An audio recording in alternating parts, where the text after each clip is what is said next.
की वीडियो में हम एक कमाल कर बात करेंगे कि इंजीनियरिंग अपने होम टाउन से कभी मत करना, वरना अपना आपका करियर बर्बाद हो जाएगा। ऐसा मैं नहीं, ऐसा बहुत सारे लोग कमेंट करके कहे हैं। तो मैं चलो इस पूरी वीडियो में इस पे अपना ओपिनियन दे देता हूँ, डिस्कस कर लेते हैं कि क्या है ये मैटर और क्यों मैं बोल रहा हूँ इस तरह से। देखो, इंजीनियरिंग की बात अगर की जाए ना तो डिफरेंट फील्ड्स है इंजीनियरिंग में, चाहे वो इलेक्ट्रिकल हो, मैकेनिकल हो, इलेक्ट्रॉनिक्स हो, कंप्यूटर साइंस हो, इंफॉर्मेशन टेक्नोलॉजी हो। हर ब्रांच की अपनी एक वैल्यू है। और इंजीनियरिंग अगर अपने होम टाउन की बात की जाए ना तो ट्राई ये करो कि लोकल में इंजीनियरिंग करने से बेहतर है कहीं दूर जाके आप इंजीनियरिंग करो। क्यों? एक रीजन सबसे बड़ा ये बता देता हूं, क्योंकि देखो आज नहीं तो कल आपको जॉब के लिए बाहर तो जाना ही पड़ेगा। आप यहाँ पे जॉब तो करोगे नहीं कि आप यहीं पे घर पे ही बैठ करके जॉब कर लो या घर पे ही आपको जॉब मिल जाएगा, ऐसा बिल्कुल भी नहीं होगा। आपको जॉब के लिए कहीं ना कहीं मेट्रो सिटी में जाना ही पड़ेगा। तो वो पहले ही माइंड सेट हो जाए।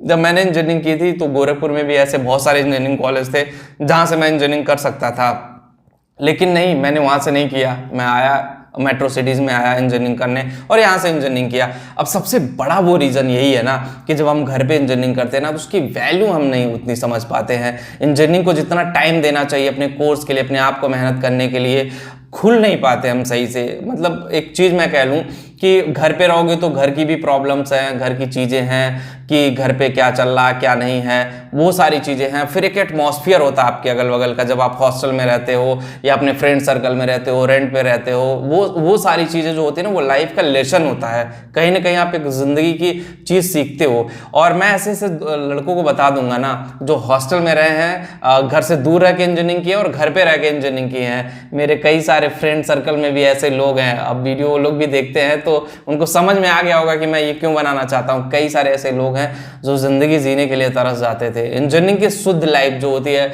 अगर आप कह लो कि हर चीज़ में आपको 360 डिग्री बनना पड़ेगा। इंजीनियर्स की लाइफ क्या होती है, पढ़ने में भी अच्छा बनना पड़ेगा, घर की टेंशन भी कम करनी पड़ेगी, और जब आपको जॉब की बात आती है ना तो आपको स्ट्रगल आना चाहिए। अगर ऑन कैंपस प्लेसमेंट नहीं होता तो ऑफ कैंपस आपको जॉब लेने का पोटेंशियल होना चाहिए। तो ये सारी चीज़ें जब तक आप नहीं रखोगे, जब तक इन सारी चीज़ों पर वर्क नहीं करोगे, आई थिंक मेरे हिसाब से घर पे रह करके इंजीनियरिंग करना मेरे हिसाब से देखो उतना सही नहीं है। लेकिन कुछ केसेस हैं जिसपे मैं कह सकता हूं कि हाँ कर सकते हैं। जैसे आपका घर दिल्ली में है, अब आईआईटी दिल्ली में आपका एडमिशन हो जाए तो कर सकते हैं। लेकिन वहां पे भी एक सिनेरियो है, अगर आपको लगता है कि आप आईआईटी दिल्ली के कैंपस में रह सकते हो, हॉस्टल में रह सकते हो, तो बेटर है हॉस्टल में जा करके रहो। क्योंकि घर पे जब आप रहोगे पढ़ाई भी अच्छे से नहीं हो पाती है, आपका माइंड डाइवर्ट हो जाता है। आपको किस डायरेक्शन में जाना है, क्या करना है, फ्यूचर प्लानिंग क्या करनी है, वो सारी चीज़ों से आप भटक जाते हो। जब उन सारी चीज़ों से भटक जाते हो तो ऑब्वियसली आपको लगता है कि मैं अपनी लाइफ में कहीं ना कहीं कई सारी चीज़ों से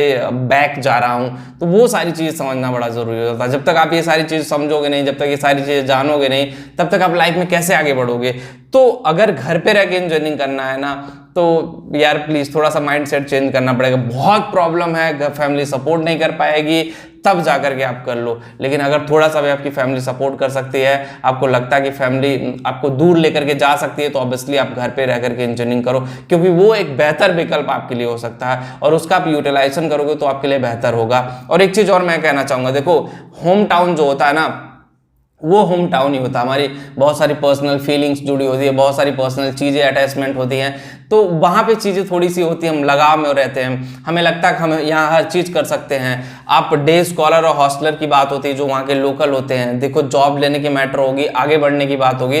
जो बाहर से स्टूडेंट आगे पढ़ते हैं ना वो सबसे पहले जॉब लेते हैं, और सबसे दूर वाले जो स्टूडेंट होते हैं उनकी अच्छी खासी पढ़ाई भी हो जाती है। और हम घर पर रहते हैं, हमें लगता है हम दादागिरी करते हैं, हमें लगता है कि हम इस एरिया के डॉन है, हम जो चाहेंगे वो कर लेंगे। तो वो थोड़ा माइंडसेट होता है, तो वो कूल माइंडसेट जो होता है ना उसको छोड़ना पड़ेगा। एक कंफर्ट जोन होता है उससे निकलना पड़ेगा। जब तक आप इस कंफर्ट जोन से नहीं निकलोगे, इसी तरह से लाइफ में स्ट्रगल करते रहोगे। और अगर आपने एक बार लाइफ में ना सही से अपने कंफर्ट जोन में आ गए, उसके बाद फिर आपको मेहनत नहीं कोई करने के लिए बोलेगा, फिर आप उसी तरह से काम करोगे। मतलब कंफर्ट जोन से निकलना पड़ेगा, हार्ड वर्क करना पड़ेगा, डेडिकेशन लाना पड़ेगा, तभी जा करके लाइफ में आगे बढ़ो। कंफर्ट जोन लो एक टाइम पीरियड के बाद, जब आप लाइफ में सफल हो जाओ, कंफर्ट जोन में रहो, कोई नहीं रोकेगा। लेकिन हाँ, सफल होने से पहले अगर कंफर्ट जोन में आ गए तो वहाँ पे चीज़ें प्रॉब्लम कर जाएंगी। तो बस वीडियो में इतना ही, एक पर्सनल ओपिनियन था जो मैं देना चाहता था इंजीनियरिंग वालों के लिए, चाहे आप बीटेक कर रहे हो चाहे पॉलिटेक्निक कर रहे हो। तो बस वीडियो में इतना ही। होप गाइस वीडियो आपको पसंद आए। जो लोग टेलीग्राम पे हो, करेंट चैनल टेलीग्राम पे डिस्क्रिप्शन में लिंक दे रहा हूँ, कमेंट में पिन कर दे रहा हूँ, टेलीग्राम पे भी जाके ज्वाइन जरूर करें। Thank you.